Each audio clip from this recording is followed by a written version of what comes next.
오랜만이네요. 오랜만입니다. 지난주 수요일에 제가 좀 일이 있어가지고 하루 종일 어디 딴데 가 있느라 휴강을 했고, 그래서 월요일에는 또 개교 기념일이라고 빠져가지고 일단 강의를 하나 동영상으로 올려드린 게 있거든요. 지난 학기 강의를 올리긴 했는데 몇 번으로 올렸더라? 17번으로 올렸던 것 같아요. 그 리스트 스퀘어를 이제 선형대수의 제일 마지막 파트로 해가지고 요거를 영상을 이 클래스에다가도 올리고 거기 구글 시트에다가도 올렸고, 제가 강의 자료를 안 올렸더라고요. 그래서 강의 자료도 어제 올렸거든요. 그래서 요거는 여러분들 그냥 시간 될 때 보시면 됩니다. 시간 될 때 따로 출석 체크 안 할 거고요. 그냥 여러분들 시간 될 때 아무 때나 보시면 되는데, 당연히 시험에는 들어갈 거고, 저게 선형대수 제일 마지막 수업입니다. 네. 그러니까 저걸로 마무리가 되니까 요거는 반드시 보세요. 특히 이번에 제가 세 번째 과제를 올려놨는데 요거랑 관련된 문제가 되게 많거든요. 그러니까 요거를 보시면 되겠습니다. 보신 분들도 있고 안 보신 분도 있는 것 같은데, 하여튼 네, 아무 때나 시간 될 때 보세요. 그렇구요. 또 보아하니 무슨 대체 공휴일이 지정이 됐더라고요. 참 쉬는 날이 많더라고요. 한번 볼까요? 잠깐만요. 인공지능 기초수학 월요일에 쉬었고 하고 그쵸, 5월 29일 5월 29일이 또 대체 공휴일로 지정이 됐고, 그리고 또 그 주 수요일에는 제가 예비군을 가요. 이때 또 한 주 안 봐요. 지난번처럼 또 한 주를 통으로 빠지게 생겼고, 이때 전부 다 녹화 강의로 대체를 할 겁니다. 이번에 하는 것처럼 그냥 녹화해 놓은 거 올려드릴 테니까 자유롭게 보시면 됩니다. 네, 이거 거의 총강 얼마 안 남았을 텐데 그렇게 될 것 같아요. 네, 요거를 참고하세요. 네, 그러면은 시작을 해볼게요. 이거 번호가 잘못됐네요. 18인데. 네. 시작을 해봅시다. 근데 되게 많이 쉬었더니 저도 약간 종강을 했던 기분이 들어서 어제도 그렇고 그저께도 그렇고 수업을 하려고 하는데 되게 어색하더라고요. 그저께는 아니구나. 어제구나. 수업을 해야 되죠. 네, 수업을 하겠습니다. 뭐부터 해야 되지? 저희가 선형대수 파트를 끝냈잖아요. 선형대수 파트를 끝내고 이제 그 다음으로는 뭐를 가려고 하냐면은 미분을 살짝 거쳐서 그레디언트라는 걸 배우고, 요게 제일 핵심이 될 거예요. 그래서 이 그레디언트를 이용한 그레디언트 디센트를 배울 거예요.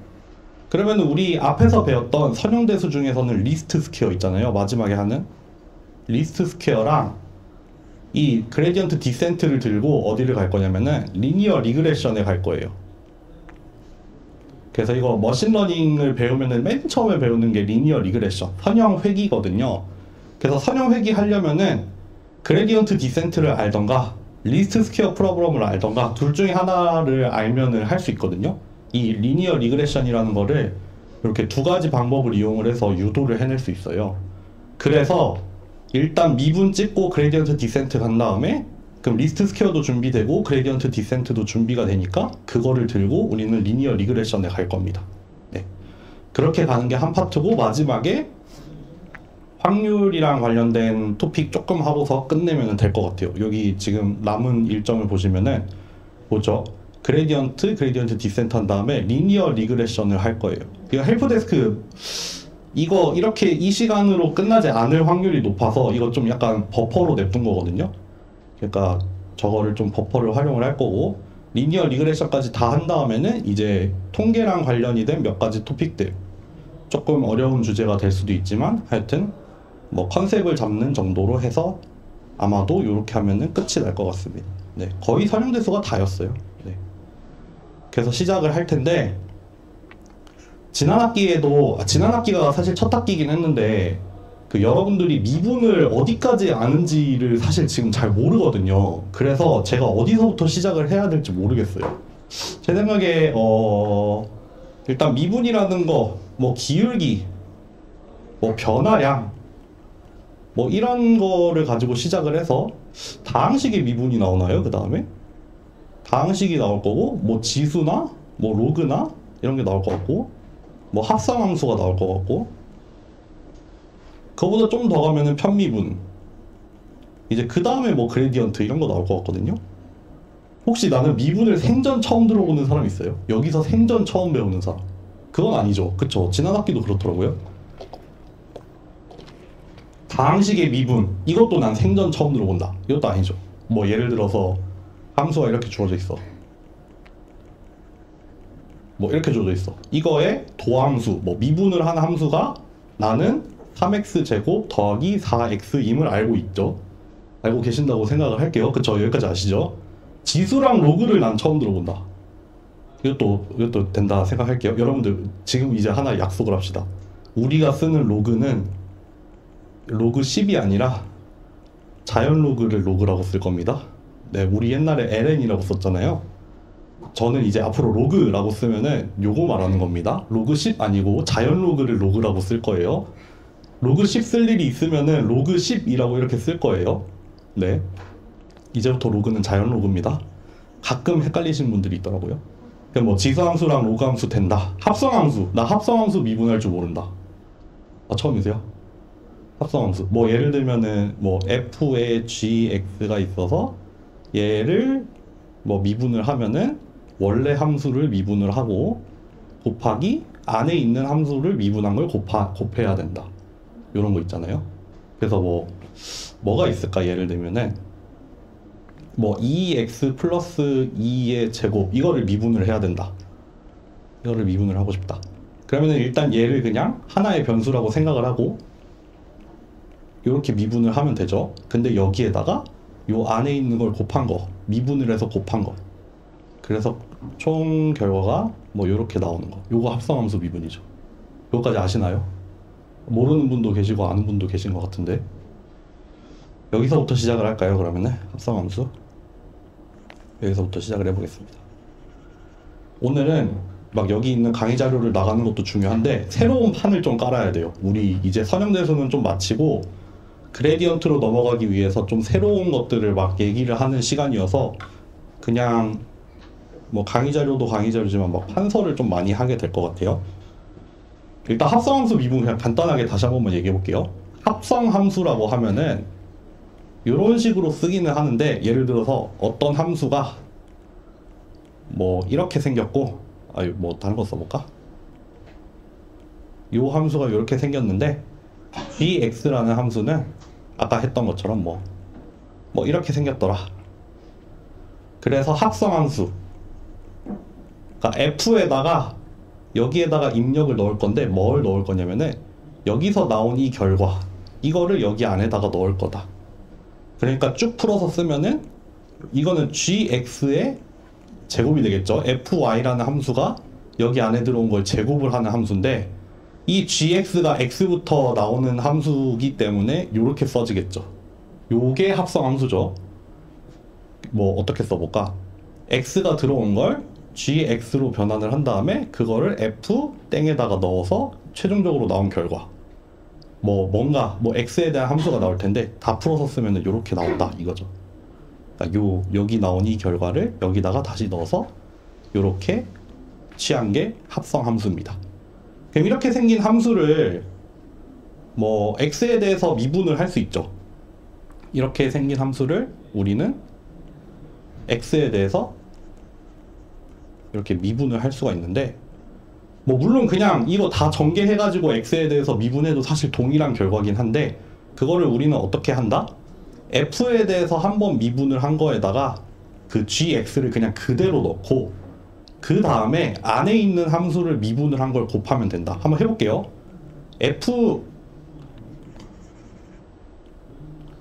f 함수의 미분이 얘죠. 그리고 g 함수의 미분은 얘죠. 그러니까 f 함수의 미분에다가 gx를 넣게 되면은 2 곱하기 gx가 될 거예요. 더 풀어서 쓰면은 2 곱하기 2x 더하기 1이 될 거예요. 여기서부터 여기까지는 이렇게 나올 거예요. 그쵸? 그냥 2x 더하기 1, gx를 그냥 하나의 변수로 취급을 해가지고 그냥 y 미분하듯이 미분을 하면은 그냥 이렇게 딱 떨어지잖아요. y의 제곱이었으니까 2 앞으로 내리고 하나 까면 되잖아요. 근데 뒤에다가 뭘 해야 된다? g를 미분을 한 걸 한번 곱해야 된다. 요거죠.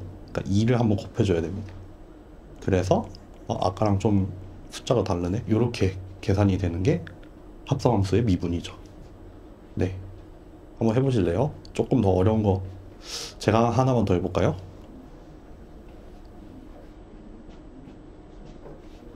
만약에 이런 함수가 하나 주어졌는데 뭘 해볼까? 요거 해볼까요? fx가 뭐냐면은 루트 땡이야.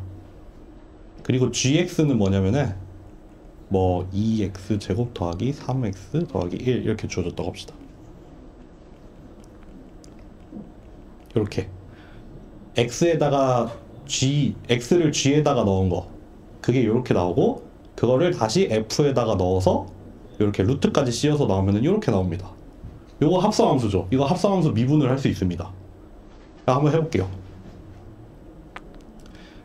일단 지금 f를 한번 미분을 하면은 그러면은 어떤 x의 2분의 1승을 미분을 하려는 거잖아요. 그러면은 2분의 1 내리고 이렇게 하면 되죠. 내지는 2 루트 x분의 1. f 함수를 x에 대해서 미분, 그러니까 어떤 입력에 대해서 미분을 하면 이게 나옵니다. gx도 한번 미분해 볼게요. 4x 더하기 3입니다. 네.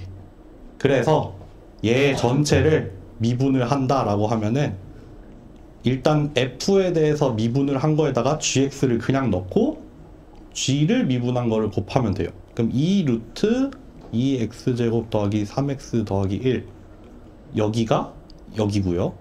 여기에다가 뭘 곱해야 되냐면은 2x제곱 더하기 3x 더하기 1을 이렇게 곱해야 됩니다. 이렇게 나옵니다.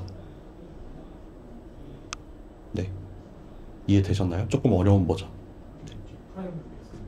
네, 잘못됐다. 죄송합니다. 4x 더하기 3. 그쵸, 이렇게 나와야 되죠. 어쩐지 왜 같은 게 나왔나 했다. 이렇게 계산을 하시면 합성함수의 미분입니다. 이거 사실 체인룰이랑도 좀 관련이 있고, 뭐 체인룰 하다 보면은 나중에 뉴럴 네트워크에 가서 백프로파게이션을 배울 텐데, 사실 그 역전파가 체인룰을 가지고 막 뚱땅뚱땅 하는 거잖아요.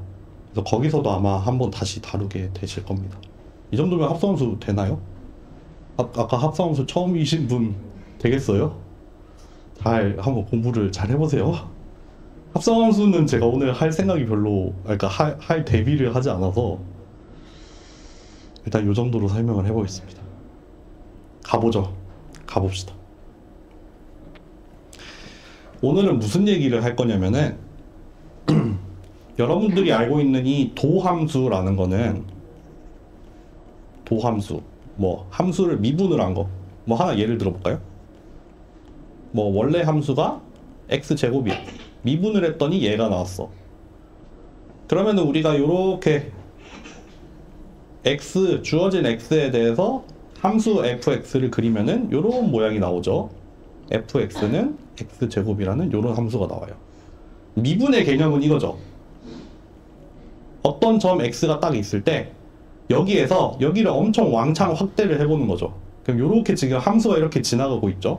x라는 점이 딱 여기 있는데 이 x가 뭐 여기나 여기로 조금 이동을 해보려고 해. x가 조금 커질 수도 있고 x가 조금 작아질 수도 있고 한데, 어쨌든 여기 지금 있는 이 점을 기준으로 얘가 아주 조금, 아주 살짝 움직일 때 함수 값이 같이 변한단 말이에요. 내가 오른쪽으로 한 칸 이동하면은 그만큼 올라갈 수도 있고, 지금 같은 경우에는 왼쪽으로 한 칸 살짝 이동하면은 내려갈 수도 있고, 근데 그 변화량의 비율을 살펴보려는 거죠. 뭐 간단하게는 x가 변화할 때 뭐 y라고 쓸까? 뭐 y의 변화량 내지는 뭐 이렇게 더 풀어서 쓰면은 이렇게 쓰기도 하죠.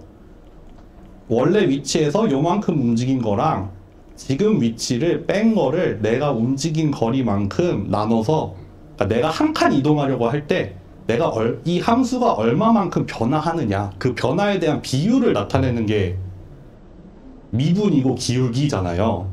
그쵸? 그래서 만약에 예를 들어서 이 x가 1이라는 점이라고 할 때 일단 여기 자체는 1,1이 되죠. fx도 일단 1이죠. 여기에다 1 넣으면 1 나오니까요. 근데 여기에서의 기울기, 내가 이 1이라는 이 지점에서 도함수에다가 1을 넣어보면은 2가 나오죠. 2. 이 2가 의미하는 게 뭐예요? 접하는 이 선의 기울기가 2라는 말이죠. 그러니까 여기 이 점의 세로축 좌표는 얘예요. 세로축 위치는 원래 함수지만 여기에서 만약에 얘가 여기를 되게 엄청 확대한 그림 어디 갔지? 아, 여기 있지. 여기를 기준으로 해서 내가 지금 1인데 여기에서 0.0001 아주 조금 내가 변화하려고 해. 그래서 1.0001에 도달하고 싶어. 그럴 때 여기 함수는 뭐가 되냐면은 1.0002가 된다 이거죠. 그러니까 이 무슨 말이냐면은 아이고 내가 지금 오른쪽으로 한 칸 이동하려고 했던 양이 요만큼이라고 하면은 그거에 따라서 함수가 이만큼 변화할 텐데 얼마 변한다? 얘의 2배 곱한 만큼 변한다. 기울기가 2라는 뜻이 그거잖아요. 내가 가로 방향으로 이동한 그 변화량의 2배만큼 세로로 변할 거다. 마찬가지로 내가 이쪽으로 뭐 마이너스 0.0005만큼 가려고 하면은 얼마만큼 떨어지냐면은 마이너스 0.0010 정도 떨어진다. 2배로 떨어진다. 여기에 기울기가 2라는 말은 어디 갔냐? 얘가 기울기가 2라는 말은 가로 방향으로 변화하는 양의 2배로 변한다. 그 함수를 따라서 움직이려고 할 때. 그쵸? 요런 개념이죠. 요런 개념이라고 알고 있어요. 네. 문제는 뭐냐면, 문제라고 하기보다는 우리는 이제 어떤 함수를 다룰 거냐면은 이런 함수를 다룰 거예요. 아까 같은 경우에는 뭐였냐면은 이 함수가 스칼라에서 스칼라로 가는 함수였잖아요. 그러니까 내가 기울기 내지는 미분이라는 거를 따질 텐데 그럼 결국 그 기울기라는 거는 내가 여기 입력에서 얘를 살짝 흔들어 봤을 때 이 출력이 이 함수를 통해서 반응을 하는 이 출력이 얼만큼 변하는지를 보고 그거 두 개 사이의 비율을 구하려는 거잖아요. 그쵸? 근데 이제 보려고 하는 거는 뭐냐면은 예를 들면 이런 거예요. 이제는 함수가 뭐 예를 들면은 벡터에서 스칼라로 가요. 요게 달라집니다. 이 입력이 원래는 우리가 지금까지 배웠던 그냥 도함수라고 하면은 그냥 스칼라에서 스칼라로 가는 함수였을 거예요. 그런데 그레디언트라는 걸 배우려면은 이제 여기가 바뀝니다. 여기가 이제 입력이 벡터로 바뀝니다. 벡터. 입력이 벡터로 바뀝니다. 입력이 벡터로 바뀌는 거에 따라서 뭐가 달라지냐면은 기울기를 구해야 되는데 아까 같은 경우에는 우리가 기울기라는 걸 구하기 위해서 이 입력을 살짝 흔들어 본다고 했잖아요. 델타 x만큼 이렇게 왔다 갔다 해보면서 함수가 어떻게 바뀌는지 본다고 했는데 만약에 R2라고 하면은 우리가 입력을 흔들어 볼 수 있는 방향이 더 많아졌어요. 이게 스칼라면은 그냥 플러스 방향, 마이너스 방향 요거밖에 없잖아요. 그냥 한 축 위에서만 바뀔 거예요. 근데 이제 입력이 스칼라가 되면은 어떤 방향으로 내가 입력을 변화시키는지에 따라서 얘가 다르게 반응을 해요. 그런 것들에 대해서 다루는 겁니다. 지금 예를 들고 있는 요 함수 있잖아요. 이 함수가 실제로는 어떻게 생겼냐면은 여기를 x, 여기를 y라고 이렇게 평면을 하나 만들어 놓을게요. 예를 들면 뭐 여기가 1,1, 뭐 여기가 1,2 이런 식으로 x랑 y를 조합을 할 수 있잖아요. 그때 조합을 해가지고 그 결과로 나온 이 fx, y라는 거를 그리면은 어떻게 생기냐면은 이렇게 생깁니다. 이거 그림을 너무 못 그렸는데 이렇게 요런 모양으로 생겨요.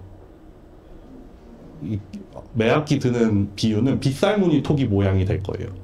예를 들어서 여기 나와 있는 이 그래프를 이 x축에 수직하게 이렇게 딱 자르면 뭐가 나오냐면은 아까 나왔던 x제곱 그래프가 그냥 나올 거예요. 반대로 이번에는 여기 요 축에 수직하게 얘를 한번 똑 자르면은 마찬가지로 이렇게 y제곱의 그래프가 나올 거예요. 그러니까 결국 뭐가 나오냐면은 여기를 기준축으로 해가지고 아이고, 이 수직하게 서 있는 여기를 기준축으로 해서 요렇게 생긴 그래프를 이렇게 360도 회전을 시킨 그런 모양이 나올 겁니다. 이 함수에 한해서, 요 함수에 한해서요. 그러니까 요런 모양이 층층이 쌓여 있어서 여기 0일 때는 딱 0에 맞아 있고 요렇게 그릇 모양으로 생겨 있는 이런 함수가 나와요. 실제로 얘를 그려보자면 여러분들 이런 생각을 이제 앞으로 진짜 많이 하게 될 거예요. 그리고 이거는 나중에 파이썬으로도 좀 보여드리면서 할 거예요. 시각화를 할 필요가 있어서. 어쨌든 그러면은 이렇게 생긴 함수라 쳐요. 이렇게 생긴 함수라고 합시다. 내가 예를 들어서 여기 x축 위에 뭐 2라는 점에 서 있다고 합시다. 뭐 2,0이 되겠죠. y는 0. 여기에서 함수 값은 4일 거예요. 4.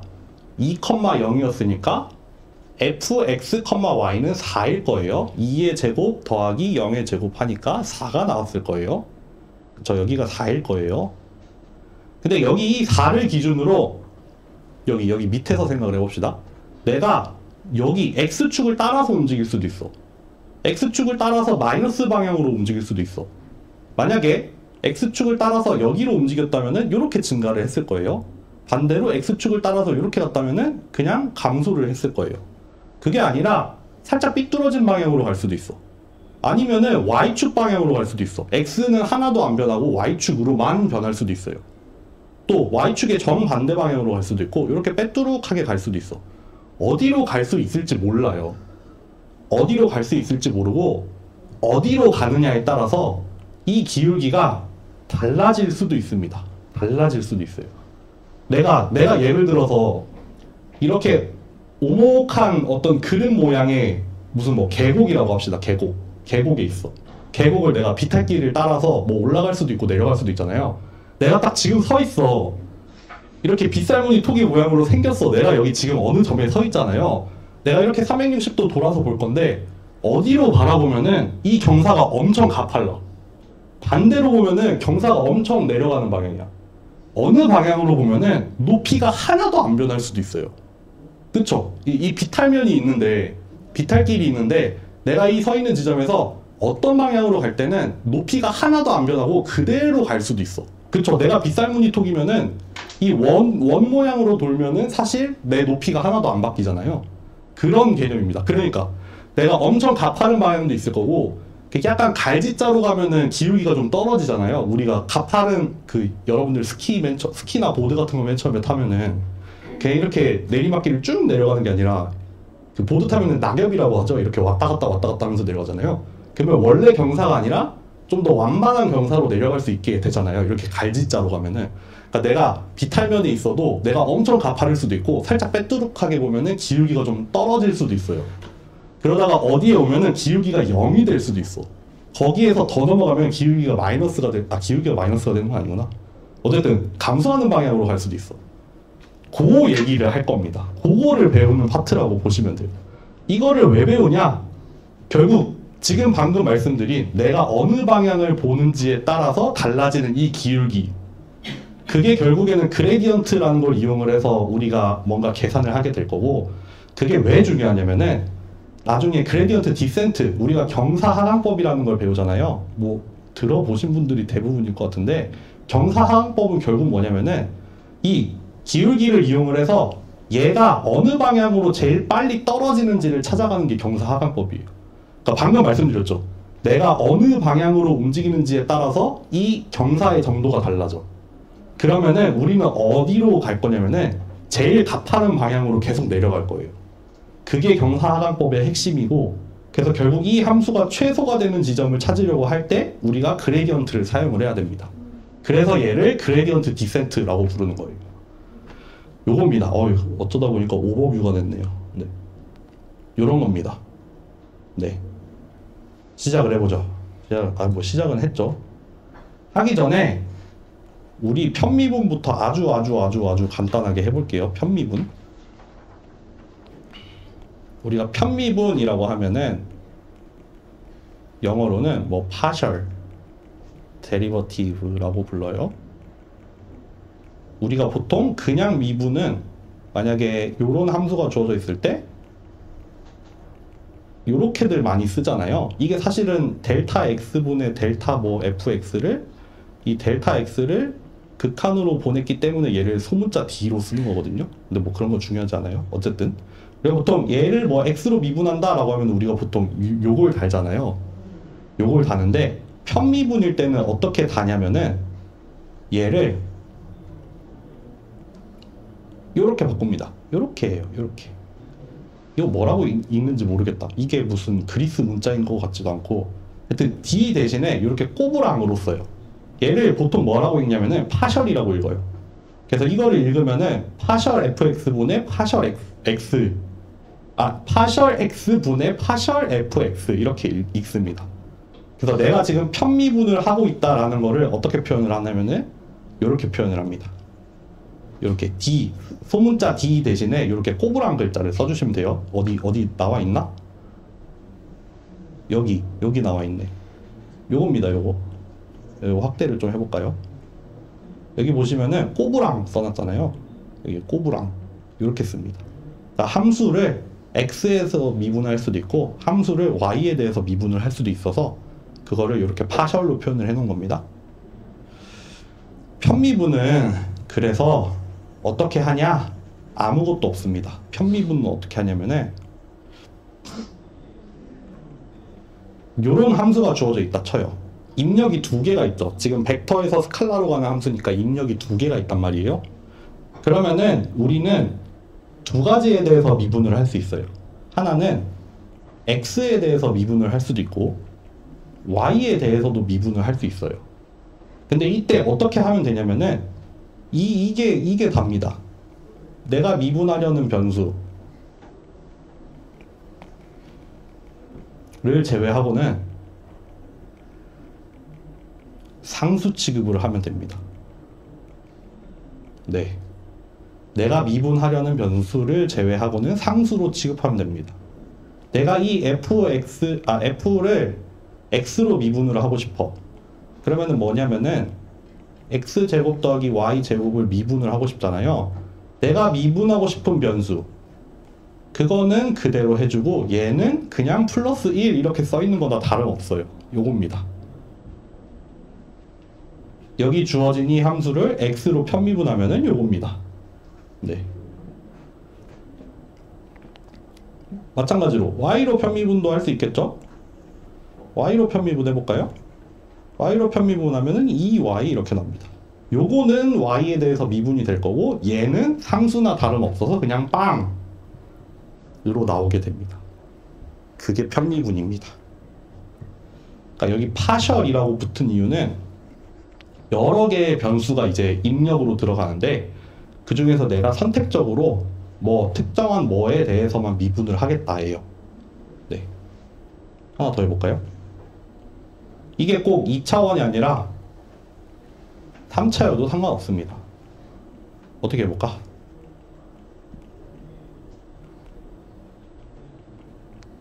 막 이렇게 해볼까? 그러면은 f를 x로 미분할 수도 있고 f를 y로 미분을 할 수도 있고 f를 z로도 미분을 할 수 있어요. 이거 한번 해보실래요?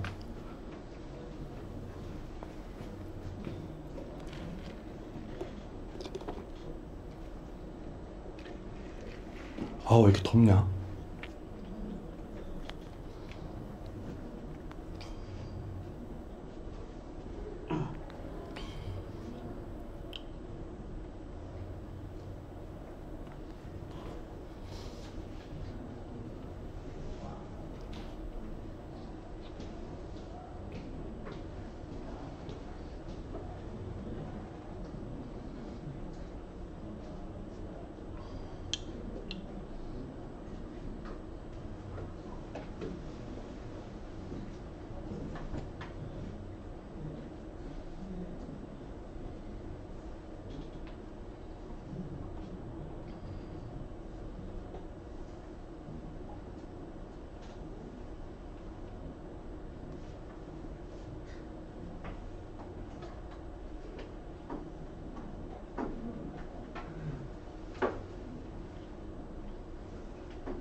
해볼까요?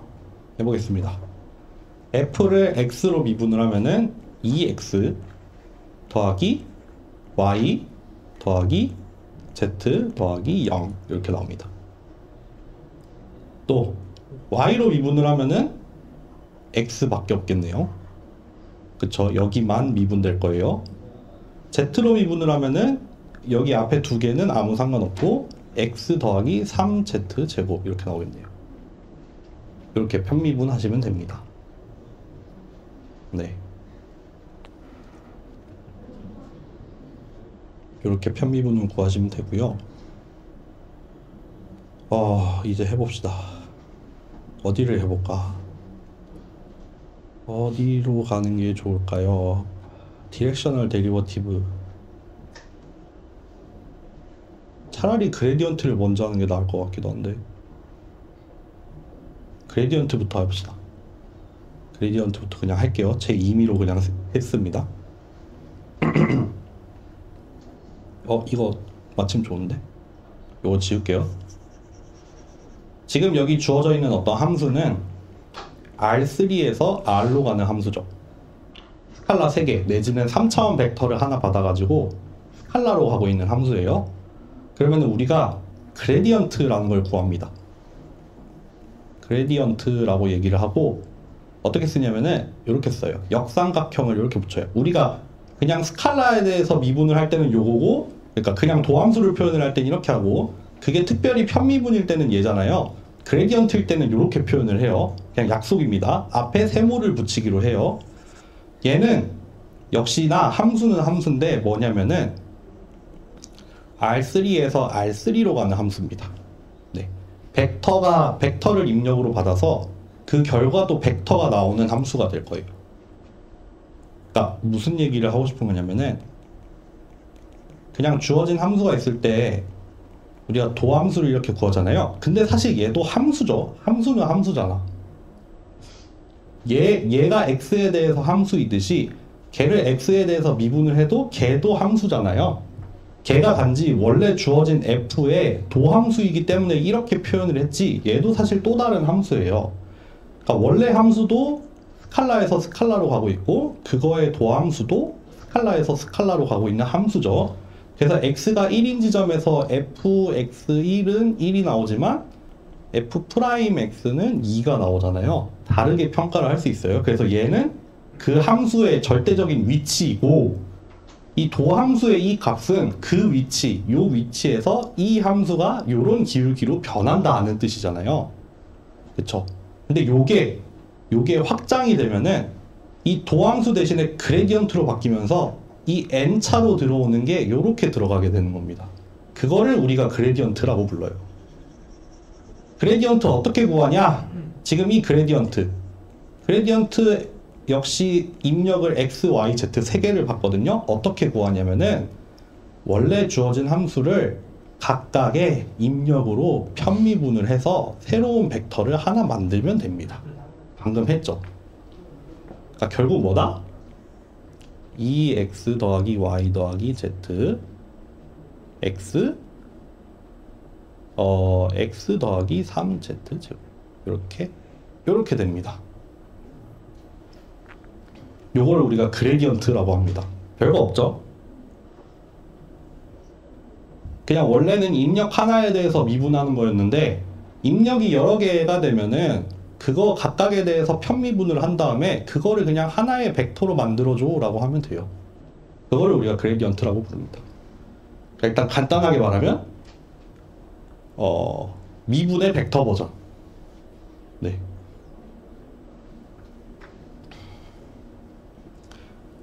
그래서 우리가 그레디언트라고 하면은 이미 여기 안에 내포가 되어 있는 것들이 있습니다.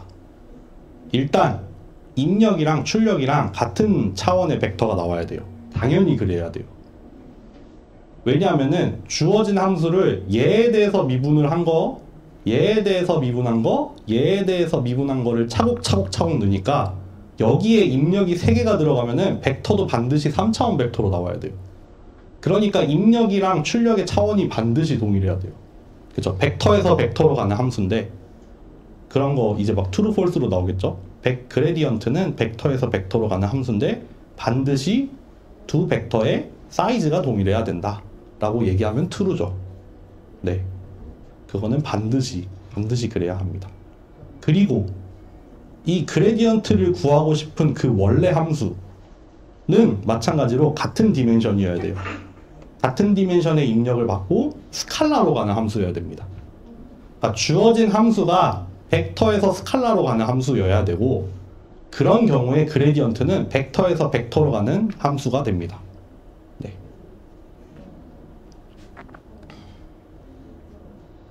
이렇게 됩니다. 뭐 또 심심풀이로 하나 해볼까요? 이거 제가 x, y, z로 썼지만 사실 x1, x 우리가 했던 벡터 버전에서는 이렇게 쓰는 게 좀 더 일반적일 수가 있겠죠? 이거 해볼까요? 어우 심심한데 이거 해볼까? 벡터가 투놈의 제곱이야. 이거 그레디언트 구할 수 있을까요? 그레디언트 한번 구해볼까요?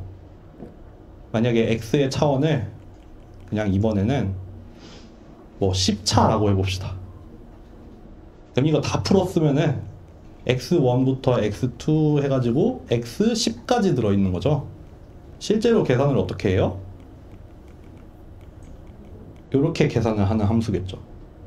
그러니까 이거는 이렇게 주어진 함수는 R10에서 스칼라로 가고 있는 함수예요. 그쵸? 벡터의 놈의 제곱이니까요. 얘도 역시 그레디언트를 구할 수 있어요. 구할 수 있겠죠. 그레디언트 구하면은 뭐예요? 얘를 x1으로 미분한 거, 얘를 x2로 미분한 거, 얘를 x3로 미분한 거, 얘를 x10으로 미분한 거, 내지는 2x 이렇게 써도 되겠다. 네. 이 그레디언트도 입력을 벡터로 받고 출력도 벡터가 나오는 그런 함수가 되겠죠.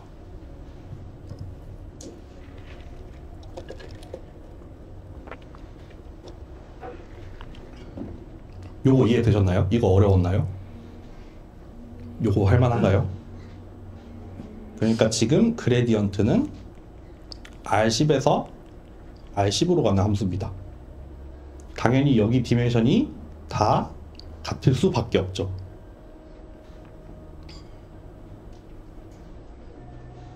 네. 이거 사실 자주 미분하는 거예요. 이거 뭐 이렇게도 쓰죠. 얘를 미분을 하면 이렇게 나오는 거 되게 다항식이랑 비슷하지 않아요? 벡터의 제곱이라는 개념은 없지만 나름 자기 자신에 대한 이너 프로덕트잖아요. 그러니까 마치 x의 제곱 같은 느낌이 들죠. 그거를 미분을 했더니 2x가 나오더라. 이거 원래 다항식을 미분하는 거랑 되게 일맥상통하는 부분이 있죠. 네. 그렇습니다. 오늘 어디까지 할까? 얘기할 게 너무너무 많은데 너무 많습니다. 디렉셔널 데리버티브까지 일단 한번 해볼까요?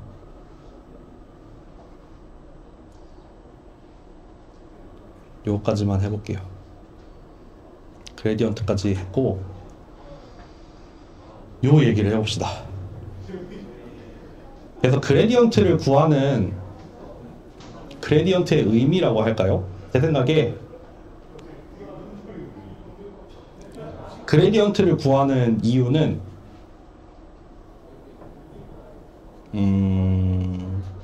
크게 두 가지를 찍고 넘어갈 것 같은데 이 2번은 다음 시간에 얘기해 볼게요. 오늘은 이 1번까지만 해봅시다. 뭐냐면은 주어진 함수가 있다 칩시다. 아 오늘 너무 많이 나가나?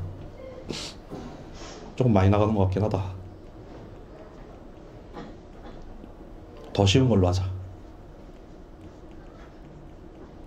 주어진 함수가 이렇게 있다 쳐요.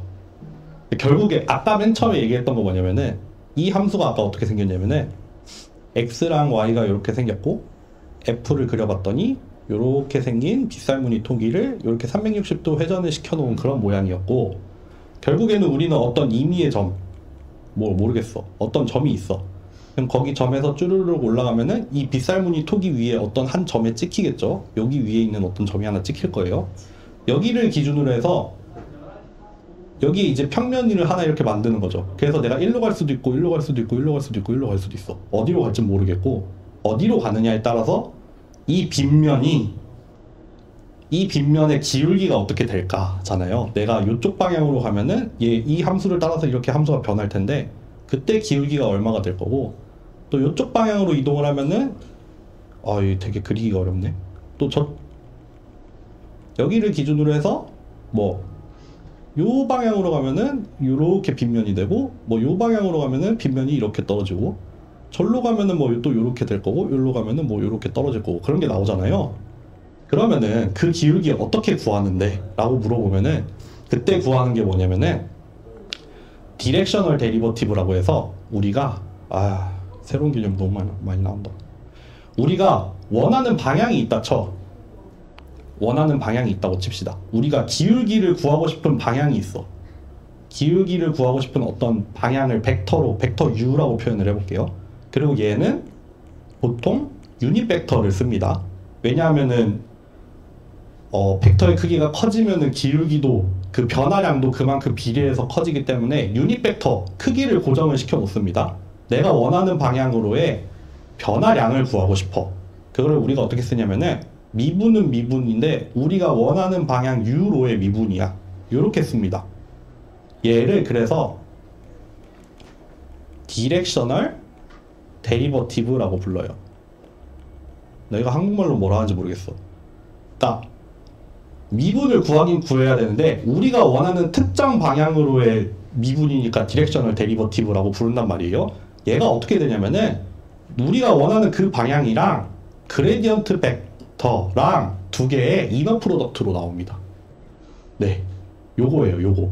요게 되게 요거 유도하는 것도 사실 되게 중요한 과정인데 그거는 제끼겠습니다. 우리한테 중요하지 않으니까요. 이 디렉셔널 데리버티브 우리가 원하는 방향으로 이 어떤 점에서 우리가 원하는 방향으로 이 함수가 어떻게 바뀌어 나가나 그 변화량을 알고 싶으면은 뭘 하면 되냐면은 그레디언트를 구하고 그 원하는 방향을 그 유닛 벡터인 이 원하는 방향 두 개를 이너 프로덕트 내적을 취하면 됩니다. 네, 한번 해볼까요? 예를 들어서 fx, y가 지금 x제곱 플러스 y제곱으로 주어져 있어요. 그레디언트를 구할 수 있겠죠? 그쵸? 그러면은 x1, y1인 점에서 1번 u가 1,0일 때 2번 u가 0,1일 때 3번 u가 루트 2분의 1, 루트 2분의 1일 때 이렇게 세 가지를 구해 볼게요. 한번 해보겠습니다. 첫 번째 그레디언트 구할 수 있죠. 2x, 2y 이렇게 구할 수 있을 거예요. 그쵸? 그러면은 이 1,1이라는 점에서 fx는 2가 될 거고 그레디언트는 2 여기가 되겠죠. 그쵸? 여기에다가 1 집어 넣으면 돼요. 도함 그레디언트도 함수니까 요 입력을 그냥 넣어 주시면은 요렇게 결과가 나올 거예요. 2. 그러면 디렉셔널 데리버티브를 한번 구해 볼까요? 이건 뭐다? 1, 0이랑 2, 2랑 내적을 하면 됩니다. 마찬가지로 0, 1이랑 2, 2랑 내적을 하면 되고요. 네. 더 재밌는 방향을 할 걸 그랬네. 세 번째. 마찬가지로 빼뚜룩한 방향이죠. 그러면 이거 2루트 2 나오겠네요. 맞나요? 루트 2, 루트 2, 2루트 2. 네, 이렇게 나옵니다. 만약에 딱 하나만 더 해볼게. 요거는 사실 재미가 없으니까 요거는 지우고 딱 한 개만 더 해볼게요. 얘를 2번이라고 하고 얘를 3번이라고 할게요. 이번에는 요런 방향이야. 여기에 대한 디렉셔널 데리버티브 구하라고 하면은 빵으로 나옵니다. 계산하라고 하면 이렇게 하시면 돼요.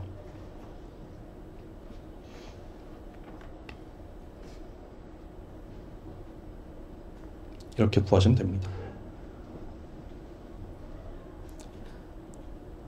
이거를 그림으로 표현하는 것까지 해보고 마무리를 해보겠습니다. 얘를 한번 그림으로 그려볼게요. 아까 함수가 어떻게 생겼냐면은 이거를 정말 지긋지긋하게 많이 그리게 되는 그림이 될 거예요. 이렇게 생겼다고 했죠. 얘를 이렇게 그려볼게. x랑 y를 이렇게 평면으로 놓고 원래 지금 이 x, 뭐 1,1에서 얼마, 뭐 1,0에서 얼마 이거를 다 모아가지고 이렇게 생긴 어떤 곡면이 나왔잖아요. 곡면인데 그 곡면에 이게 뭐예요? 등고선이잖아요. 등고선. 같은 높이를 연결한 선이니까 등고선이라고 하죠. 영어로는 우리가 이거 컨투어라고 부를 거예요. 이 컨투어를 여기다가 그릴 수 있어. 어떻게 생기겠어요? 이렇게 생깁니다. 아, 이거 잘 그릴게. 이거 진짜 잘 그려야 돼. 이거 그림 한 방으로 설명을 잘해야 돼. 이게 도형을 예쁘게 그릴 수가 있던데. 그렇지. 얘가 요렇게 원이 하나가 이렇게 나올 거고, 이거 딱 왜 안 되냐? 뭐 예를 들어서 fx, y가 뭐 4가 되는 애들. 그럼 여기가 2, 마이너스 2, 마이너스 2 이렇게 나오겠죠. 또 뭐 이렇게 1이 되는 애들. 여기는 fx, y가 1로 똑같은 애들이 또 이렇게 원을 하나 만들 거고, 뭐 4분의 1, 뭐 8분, 아니 뭐 그렇게 뭐 점점 작아지겠죠. 등고선을 이렇게 그릴 수 있어요. 등고선. 같은 높이에 있는 이 컨투어들을 이제 저거를 여기 위에서 이렇게 내려다보는 거죠. 이렇게 생긴 곡면을 저렇게 내려다봐서 등고선을 이렇게 쭉쭉쭉쭉 그리면은 이런 그림이 나올 거예요. 그쵸? 이런 그림이 나옵니다. 우리가 지금 어느 점에서 계산을 한 거냐면은 요 점에서 계산을 했어요. 요 점에서 계산을 했습니다. 이 1,1이라는 위치에서 모르겠어. 그 등고선은 아까 2였죠. 그러니까 여기에서 원래는 2만큼 높이로 가서 찍혀있는 그 점이 될 거예요. 아마 그때 등고선도 이렇게 원 모양으로 나오긴 합니다. 이렇게 생겼을 거예요. 아마도 함수값이 2로 같은 애들이 이렇게 나올 거예요. 등고선이 저렇게 나와요. 얘가 지금 1,1일 때니까 2인데 2로 똑같은 애들이 지금 같은 경우에는 1으로 나오거든요. 뭘 구한 거냐면은 1번 방향이 어디였냐면은 이 방향이었어요. 어디로 구했냐면은 여기로 구했어. X 방향으로 증가하는 방향. 2번 방향은 어디였냐면은 45도로 이렇게 틀어져 있는 방향. 3번 방향 어디였냐면은 이거 지울게요. 정확히 이 방향이었어. 여기가 3번입니다. 그러니까 내가 지금 여기 서 있었어. 여기에 서 있어서 내가 1번으로 갔어. 이 X축 방향으로, Y축 방향으로는 안 가고 X축 방향으로만 1만큼 이동을 하면은 그때 함수값은 얼만큼 달라지냐면은 2배가 됩니다. 이만큼 1 가면은 2만큼 증가를 해요. 그쵸? 근데 2번 방향 45도로 빼뚜룩하게 비스듬하게 갔더니 그때는 얼마가 됐냐면은 2 루트 2가 됐어요. 얘가 더 크죠? 기울기가 더 가팔라요. 내가 이 1번 방향이 아니라 2번 방향으로 가면은 내가 한 발짝 움직이면은 2 루트 2만큼 커져. 내가 만약에 뒤로 한 발짝 가면은 마이너스 2 루트 2만큼 작아지는 그런 방향이 될 거예요. 그리고 3번. 이번에는 저렇게 135도죠. 요렇게 45도로 삐뚤룩한 방향으로 갔더니 얼마였냐면은 0입니다. 이 3번 방향으로 가면은 내가 요 방향으로 한 발짝 살짝 움직여도 높이가 안 달라져요. 높이가 안 달라집니다. 왜 그랬냐면은 여기 이 컨투어가 이렇게 생겼잖아요. 이 컨투어에 정확히 접하는 방향이었어요. 이 컨투어, 내가 지금 여기를 기준으로 나랑 높이가 같은 데가 이렇게 원으로 생겼는데 정확히 딱 이 원 방향으로 움직이려고 했으니까 함수값이 하나도 안 바뀌는 거예요. 그러니까 기울기가 0이 되겠죠. 네, 이렇게 나옵니다. 이렇게 나온 지금 상황이고요. 그래서 이렇게 끝내도 되는 걸까? 너무 빨리 끝내는 걸까? 다음 시간 예고를 좀 해볼게요. 다음 시간 예고요. 지금 어느 방향으로 움직이고 싶어 하는지에 따라서 기울기가 달라지고 있어요. 언제는 어떤 값이 나오고, 언제는 제일 큰 값이 나오고, 언제는 0이 나오기도 할 거예요. 이게 언제 제일 커지냐면은 한번 잘 생각해 보세요. 내가 원하는 방향으로의 기울기를 구하려면은 그레디언트랑 원하는 방향이랑 두 개의 이너 프로덕트를 곱하는데 얘는 반드시 유닛 벡터여야 돼. 그러면 이렇게 두 개의 벡터가 있는데 유닛 벡터를, 그러니까 주어진 하나의 벡터, 그레디언트 벡터가 있고 유닛 벡터인 어떤 벡터를 이너 프로덕트에서 그게 최대를 만들어야 돼. 그러면은 이 유닛 벡터는 이 그레디언트 벡터랑 같은 방향일 때가 최대가 되지 않을까요? 라고 하는 스포일러를 남기고 요거를 이제 다음 시간에 여기서부터 이어서 한번 해보겠습니다. 네, 다음 시간에는 제가 이거 오늘 손으로 막 그렸는데 파이썬으로도 좀 보여드려서 이거 손으로만 그리면은 그리는데 좀 한계가 있거든요. 그래서 실제로 등고선도 보여드리고 이제 그레디언트가 나타나는 화살표들도 한번 같이 보여드리고 하는 거를 한번 해볼게요. 네, 여기까지 합시다.